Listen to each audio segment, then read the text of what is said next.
السلام عليكم، أهلا وسهلا فيكم بقناة وصفات علا الحاج. اليوم إن شاء الله هعمل معاكم سلطة الملفوف أو الكولسلو. سلطة سهلة وبسيطة وطعمها طيب جدا. بفضل تعمليها قبل بوقت وتخليها بالثلاجة أفضل، بكون طعمها أطيب بكتير. بحتاج ل 500 جرام ملفوف أو نص راس مع جزرتين مقشرين. الملفوف بحاول أقطعه كتير رفيع وناعم، أرتب وأشيك للسلطة بالشكل هذا.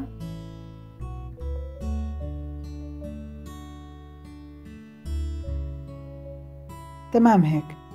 الآن بدي أبشر الجزر.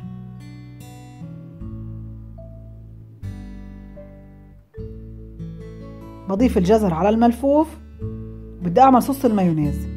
بحتاج لكوب مايونيز،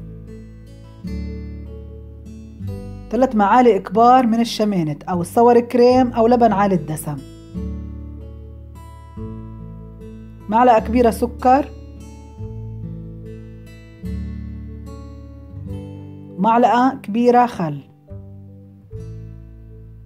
رشة ملح، ومعلقة صغيرة بصل بودرة.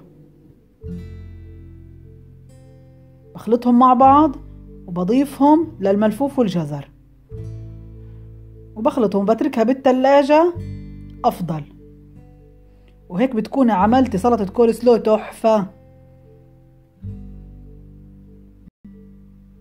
حياكم الله.